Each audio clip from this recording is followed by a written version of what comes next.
ನಾವು ಭೂಮಿ ಮಾತ್ರ ಒಂದ್ ಇಂಚು ಭೂಮಿ ಬಿಟ್ಕೊಡಲ್ಲ ಸ್ವಾಮಿ. ನಮ್ಮ ಭೂಮಿಲಿ ನಾವು ಬದುಕಟ್ಟುಕೊಂಡು ಒಂದು ಅಕ್ಕಿ ಪಕ್ಷಿ ಸುಧಾ ನಮ್ಮ ಜೊತೆ ಜೀವನ ಮಾಡ್ತಿದೆ. ಇವತ್ತು ಗೋರ್ಮೆಂಟ್ ಕೆಲಸದವ್ರಿಗಿನ ನಮ್ಮ ರೈತರು ನೆಮ್ಮದಿಯಾಗಿದ್ದೀವಿ ಅಂತ ನಾವ್ ಹೇಳ್ತಾ ಇದೀವಿ. ಆಳುಗಳನ್ನ ಬಿಟ್ಬಿಟ್ಟು ಹೋಗಿ ಮನೇಲಿ ಇವರು ಮೋಜು ಮಸ್ತಿ ಮಾಡ್ಕೊಂಡು ಕೂತಿದಾಗ ವ್ಯವಸಾಯ ಅದು ಮುಂದರಿತದ.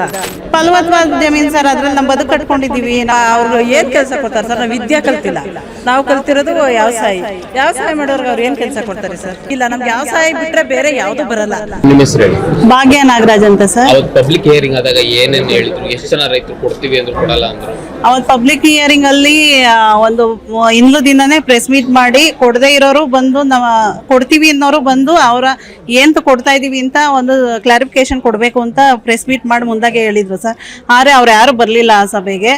ಕೊಡಲ್ಲ ಅನ್ನೋರು ಸ್ಟೇಜ್ ಹಾಕೊಂಡಿದ್ದಾರೆ ಈಗಲೂ ಅಲ್ಲಿ ಹಾಕೊಂಡವ್ರೆ ಸರ್. ಆಮೇಲೆ ಇವ್ರು ಮೈಕಲ್ಲು ಹೇಳಿದ್ರಲ್ಲ, ಬಂದು ನಿಮ್ಮ ಅಹವಾಲ್ಗಳನ್ನ ಹೇಳ್ಕೋಬಹುದು ಅಂತ. ಅವ್ರು ಯಾರು ಬರ್ಲಿಲ್ಲ. ಇವ್ರು ಬರೋ ಟೈಮ್ಗೆ ಎಲ್ಲ ಖಾಲಿ ಮಾಡ್ಬಿಟ್ರು.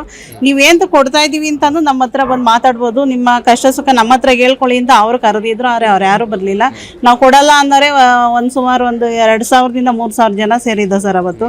ಆಮೇಲೆ ಹಳ್ಳಿ ವೈಸ್ ಒಬ್ಬೊಬ್ರನ್ನ ಮಾತಾಡ್ಸಿದ್ರು. ಎಲ್ಲರೂ ಅವ್ರ ಕಷ್ಟ ಸುಖ ಹೇಳಿದ್ರು. ಅದೇ ಜಮೀನ್ ಇಲ್ಲದೆ ಇರೋ ಕೂಲಿ ಕಾರ್ಮಿಕರು ಅವರ ಕಷ್ಟ ಹೇಳಿದ್ರು. ಜಮೀನ್ ಕಿತ್ಕೊಂಡ್ರೆ ನಮ್ಗೆ ಏನ್ ಪ್ರಾಬ್ಲಮ್ ಆಗುತ್ತೆ ಅನ್ನೋದನ್ನ ಹೇಳವ್ರೆ. ಅಲ್ಲಿ ಪೂರ್ತಿ 100% ಏನು ಕೊಡಲ್ಲ ಅಂತ ಬಂದಿರೋ ಎಲ್ಲ 100% ನಾವು ಕೊಡಲ್ಲ ಅಂತಾನೆ ಹೇಳಿದ್ರು.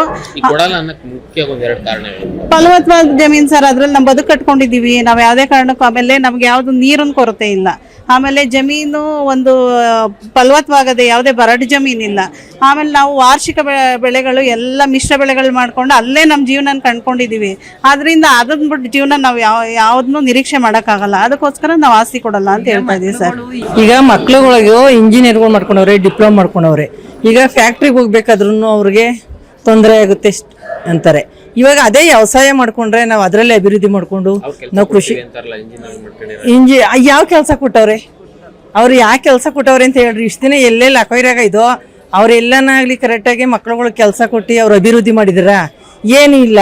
ಇವತ್ತು ಒಂದು ಅರ್ಧ ಎಕರೆ, ಇವಾಗ ಕೊರೋನಾ ಬಂದಾಗ ಎಲ್ಲ ಸಿಟಿಯಿಂದ ಮಕ್ಳುಗಳೆಲ್ಲ ಬಂದು ಹಳ್ಳಿಲಿ ಬಂದು ಜೀವನ ಮಾಡಿದ್ರು. ಇವತ್ತು ಅರ್ಧ ಎಕರೆ ಇದ್ದರೆ ಅದೇ ತೋಟಗಾರಿಕೆ ಮಾಡ್ಕೊಂಡು ನಿಮ್ಮದೇ ಜೀವನ ಮಾಡಿಕೊಂಡು ಮಕ್ಳು ಮರಿ ಎಲ್ಲ ಸಂತೋಷವಾಗಿ ಅದರಲ್ಲಿ ಇರ್ತಾರೆ. ಇದು ಮಕ್ಳುಗಳು ವ್ಯವಸಾಯ ಮಾಡೋರು ಓದಿಸಲ್ಲ ಅಂತ ಏನು ತಿಳ್ಕೊಬೇಡ್ರಿ. ಅವ್ರು ವಿದ್ಯಾವಂತರೇ ಬಂದು ವ್ಯವಸಾಯ ಮಾಡಿಕೊಂಡು ಅಭಿವೃದ್ಧಿ ಮಾಡಿಕೊಂಡು ಪರ್ವತದ ಭೂಮಿಗಳು ಮಾಡ್ಕೊಂಡವು, ತೋಟ ತುರ್ಕೆ ಮಾಡಿಕೊಂಡು ಎಲ್ಲ ನೆಮ್ಮದಿಯಾಗಿದ್ದಾವ್ರೆ. ಇವತ್ತು ಗೋರ್ಮೆಂಟ್ ಕೆಲಸದವ್ರಿಗಿನ ನಮ್ಮ ರೈತರು ನೆಮ್ಮದಿಯಾಗಿದ್ದೀವಿ ಅಂತ ನಾವು ಹೇಳ್ತಾ ಇದ್ದೀವಿ. ಕೆಲವರು ಹೇಳ್ತಾರೆ, ಏನಂತ ಹೇಳ್ತಾರೆ ಅಂದರೆ, ಅಯ್ಯೋ ಅವರು ಹಂಗಾಗೋಯ್ತು ಹಿಂಗಾಗೋಯ್ತು, ನಮಗೆ ಅಭಿವೃದ್ಧಿನೇ ಇಲ್ಲ ಅದರಲ್ಲಿ ಅಂತಾರೆ. ಅವ್ರು ಏನು ಮಾಡ್ತಾರೆ ಅಂತಂದರೆ ಆಳುಗಳನ್ನ ಬಿಟ್ಬಿಟ್ಟು ಹೋಗಿ ಮನೇಲಿ ಇವರು ಮೋಜು ಮಸ್ತಿ ಮಾಡ್ಕೊಂಡು ಕೂತಿದಾಗ ವ್ಯವಸಾಯ ಅದು ಮುಂದರಿತದ. ಒಂದು ಮಹಿಳೆನೇ ಆಗ್ಬೋದು, ಒಂದು ಯಾರೇ ಆಗ್ಬೋದು. ಇವತ್ತು ಒಂದು ಹೈನುಗಾರಿಕೆನೇ ಆಗಲಿ, ಅವಳು ಹೋಗಿ ಬೆಳಗ್ಗೆ ಇದ್ರೆ ಹಸುಗಳ ಹತ್ರ ನೋಡಿದ್ರೆ ತಾನೇ ಅದು ಆಗೋದು. ಆ ಥರ ಅಭಿವೃದ್ಧಿ ಮಾಡಿಕೊಂಡು ನಾವು ನೆಮ್ಮದಿಯಾಗಿ ಜೀವನ ಮಾಡ್ತಾ ಇದ್ದೀವಿ. ನಮ್ಮನ್ನ ವಲಸೆದ್ದ ಬಿಡದೆ ನಮ್ಮ ಪಾಡಿಗೆ ನಮ್ಮ ಬಿಟ್ಬಿಟ್ರೆ ನಾವು ಆರಾಮಾಗಿರ್ತೀವಿ. ನನ್ನ ಹೆಸರು ಸುಮಿತ್ರಾ ಅಂತ. ನನ್ನ ಹೆಸರು ರತ್ನಮ್ಮ ಅಂತ, ಅಳಾಳಸಂದ್ರ. ನಾವು ತುಂಬಾ ನಮ್ಮ ತಾತ ಮುತ್ತಾತಿಂದನೂ ನಾವು ವ್ಯವಸಾಯ ಸನ್ನಿ ಮಾಡ್ತಾ ಇರೋದು.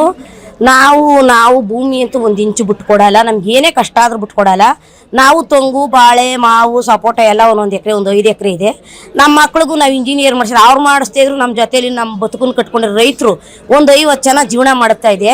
ಇವಾಗ ನಮ್ಗೆ ಅಕ್ವೈರಿಗೆ ಬಿಟ್ಬಿಟ್ರೆ ನಮ್ಗೆ ದುಡ್ಡು ಕೊಡ್ತಾರೆ. ಆ ರೈತರಿಗೆ ನಾವು ದುಡ್ಡು ಕೊಡ್ತೀವ? ನಾವು ಕೊಡಲ್ಲ. ನಾವು ಅವ್ರಿಗೆ 10 ಕೋಟಿ ಕೊಟ್ರು ಕೊಡಲ್ಲ ಸ್ವಾಮಿ. ಅದೇ ಸರ್ಕಾರ 10 ಕೋಟಿ ಕೊಟ್ರು ಕೊಡಲ್ಲ. ನಾವು ಭೂಮಿ ಮಾತ್ರ 1 ಇಂಚು ಭೂಮಿ ಬಿಟ್ಕೊಡಲ್ಲ ಸ್ವಾಮಿ. ನಮ್ಮ ಭೂಮಿಲಿ ನಾವು ಬದುಕಟ್ಟುಕೊಂಡು ಒಂದು ಅಕ್ಕಿ ಪಕ್ಷಿ ಸುಧಾ ನಮ್ಮ ಜೊತೆ ಜೀವನ ಮಾಡ್ತಿದೆ. ನಾವು ಬದುಕನ್ನು ಕಟ್ಕೊಂಡಿದ್ವಿ, ತುಂಬಾ ಚೆನ್ನಾಗಿದ್ದೀವಿ. ನಮ್ದು ಕಾಯಿಲೆ 3 ಲಕ್ಷ ಬರ್ತದೆ 1 ವರ್ಷಕ್ಕೆ. ಮಾವೆಲ್ ಬರ್ತದೆ, ತೆಂಗೆಲ್ ಬರ್ತದೆ. ದಿನಕ್ಕೊಂದು 50 ಲೀಟ್ರ್ ಹಾಲು ಹಾಕೋತೀವಿ. ನಮ್ಮ ಮಗ ಇಂಜಿನಿಯರ್ ಮಾಡವನೆ. ನಮ್ಗೆಲ್ಲ ತುಂಬಾ ಚೆನ್ನಾಗಿದ್ದೀವಿ. ನಾವು ಹಳ್ಳಿ ಜನ ಎಲ್ಲ ಒಗ್ಗಟ್ಟಾಗಿದ್ದೀವಿ ಸ್ವಾಮಿ. ಯಾರು ಕೊಡಲ್ಲ ಭೂಮಿನ. ಯಾರು ನಾವೇ ಉದ್ಯೋಗ ಹೋಗಿದ್ದೀವಿ ಸ್ವಾಮಿ. ನಾವೇ 1 10 ಜನಕ್ಕೆ ಉದ್ಯೋಗ ಕೊಡ್ತಾ ಇದೀವಿ ಸ್ವಾಮಿ. ಅವ್ರೇನ್ ಕೊಡೋದ್ ಬೇಡ, ನಮ್ಗೆ ನಾವೇ ಕೊಡ್ತಾ ಇದೀವಿ ಉದ್ಯೋಗನ. ನಾವಂತೂ ಭೂಮಿ 1 ಇಂಚು ಕೊಡಲ್ಲ ಸ್ವಾಮಿ ಭೂಮಿನ. ನಮ್ಮ ಜೊತೆ ರೈತರನ್ನ ಬರ್ತಾರೆ. ಅಕ್ಕಿ ಪಕ್ಷಿ, ಪಾರವಾಳ, ನವಿಲು, ಎಷ್ಟೊಂದು ನಮ್ಮ ಭೂಮಿಲಿ ಹೆಣ್ಣು ತೆಂಗಿನ ಮರಕತ್ತಿ ಯಾದ ಸ್ವಾಮಿ. ಯಾದ ಕುಡ್ದು ಜೀವನ ಮಾಡ್ತದೆ. 100 ತೆಂಗಿನ ಮರ ಬುಲ್ಡೆ ಎಳ್ನೀರು ಕುಡ್ದು ಜೀವನ ಮಾಡ್ತದೆ ಸ್ವಾಮಿ. ಆ ಪಾಪ ಎಲ್ಲ ನಾವು ಕಟ್ಬಿಟ್ಟು ನಾವು ಹೋಗಲ್ಲ. ನಾವು ಯಾವುದೇ ಕಾರಣಕ್ಕೂ ನಾವು ಭೂಮಿ ಕೊಡಲ್ಲ ಸ್ವಾಮಿ. ನಮ್ಮ ಹಳ್ಳಿ ಕಡೆ ಅಕ್ಕಿ ಪಕ್ಷಿ ತಿನ್ಲಿ ಅಂತಾನೆ ನಮ್ಮ ಹಳ್ಳಿ ಕಡೆ ಅಕ್ಕಿ ಪಕ್ಷಿ ತಿನ್ಲಿ ಅಂತಾನೆ ಗಿಡದಲ್ಲಿ ಒಂದಷ್ಟು ಕಾಯಿ ಬಿಡಿಸ್ಬಿಡ್ತೀವಿ ಸರ್ ನಾವು. ವಾರ್ಷಿಕ ಬೆಳೆ ಏನು ಕೊಡ್ತೀವೋ ತೋಟನ ಅಕ್ಕಿ ಪಕ್ಷಿ ತಿನ್ಲಿ ಅಂತ ಸ್ವಲ್ಪ ಕಾಯಿ ಬಿಟ್ಬಿಡಿ ಮರದಲ್ಲಿ ಅಂತ. ಆ ಥರ ನಾವು ಬಾಳ್ತಾ ಇರೋರು. ನಾವು ತಿಂದು ಇನ್ನೊಬ್ರು ಕೊಟ್ಟು ಅದರಲ್ಲಿ ಲಾಭನೂ ಪಡ್ಕೋತಾ ಇದೀವಿ. ಎಲ್ಲ ಭೂಮಿ ಕೊಟ್ಬಿಟ್ಟು ಕೊಂಡ್ಕೊಂಡು ತಿನ್ನೋ ಮಟ್ಟಕ್ಕೆ ಮಾಡ್ತಾರೆ ಸರ್ ಇವರು. ನಮ್ಮ ನೆಮ್ಮದಿ ನಮ್ಮ ಭೂಮಿಲೇ ಇರೋದು. ಯಾವುದೇ ಅವ್ರ ಕೋಟಿ ಕೊಡೋದ್ರಲ್ಲಿ, ಅವರು ಕೆಲಸ ಕೊಡ್ತೀವಿ ಅನ್ನೋದ್ರಲ್ಲಿ, ಅಭಿವೃದ್ಧಿ ಮಾಡ್ತೀವಿ ಅನ್ನೋದ್ರೆ ನಾವು ಯಾವತ್ತೂ ಅಭಿವೃದ್ಧಿ ವಿರುದ್ಧ ಇಲ್ಲ, ಅಭಿವೃದ್ಧಿ ಪರನೇ. ಆದರೆ ಮಾಡೋ ಥರ ಅಭಿವೃದ್ಧಿ ಮಾಡಲಿ. ಹಳ್ಳಿಗಳನ್ನ ಹಳ್ಳಿಗಳಾಗಿಟ್ಟು ಹಳ್ಳಿಗೆ ಏನು ಅವಶ್ಯಕತೆ ಇದೆ, ಮೂಲಭೂತ ಕರ್ತವ್ಯಗಳು ಏನಿದೆ ಅದೊಂದು ಮಾಡಲಿ ಅಭಿವೃದ್ಧಿನ. ಈ ಥರ ಅಭಿವೃದ್ಧಿ ಜನಗಳ ಜೀವನನೇ ಕಿತ್ಕೊಬಿಟ್ಟು ಒಕ್ಲೆಬ್ಬಿಸ್ಬಿಟ್ಟು ಅಭಿವೃದ್ಧಿ ಮಾಡೋ ಅಭಿವೃದ್ಧಿ ನಮ್ಗೆ ಬೇಕಾಗಿಲ್ಲ ಸರ್. ಭಾಗ್ಯಮ್ಮ ಅಂತ ನಾವು ಸರ್ಕಾರದವ್ರು ಕೆಲಸ ಕೊಡ್ತೀವಿ ಅಂತ ಹೇಳ್ತಿದ್ದಾರೆ. ನಾವು ಅವ್ರಿಗೆ ಏನು ಕೆಲಸ ಕೊಡ್ತಾರೆ ಸರ್? ನಾವು ವಿದ್ಯೆ ಕಲ್ತಿಲ್ಲ, ನಾವು ಕಲ್ತಿರೋದು ವ್ಯವಸಾಯ ಮಾಡೋರ್ಗೆ ಅವ್ರು ಏನು ಕೆಲಸ ಕೊಡ್ತಾರೆ ಸರ್?